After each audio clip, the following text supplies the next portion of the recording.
So today we're looking at the context of what is a reference manual within the framework of IATF 16949. So guys, how would you define what is a reference manual? Well, yeah, I think within IATF there are a set of requirements, and the role of the organisation is to understand and implement those requirements in their organisations.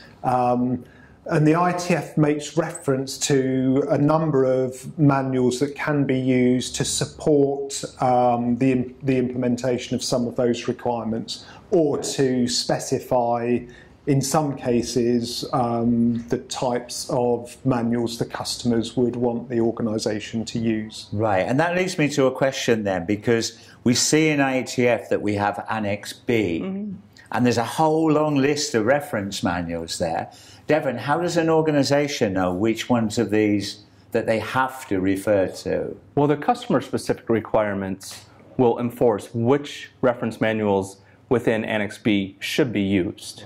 Right, okay. And are any of these manuals in Annex B, are they IATF reference manuals? No. Are they published by IATF? Not at this time. It's quite a good example.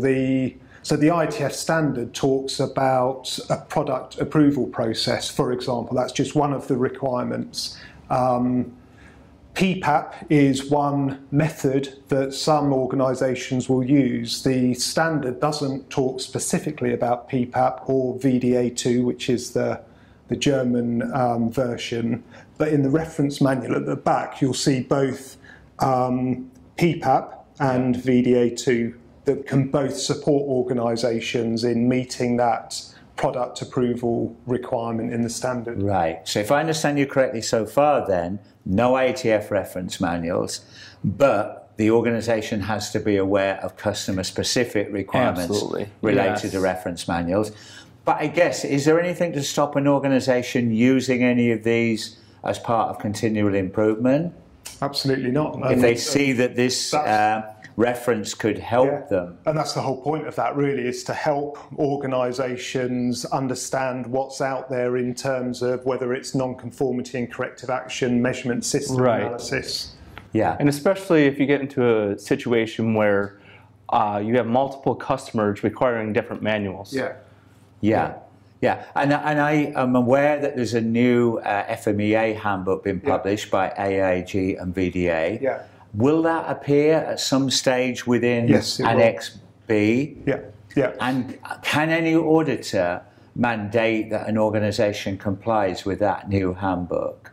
No, the auditor themselves cannot mandate. It has to be a customer-specific requirement. Right, and I think that's an important point, because I think some auditors try and impose some of these requirements onto an organisation.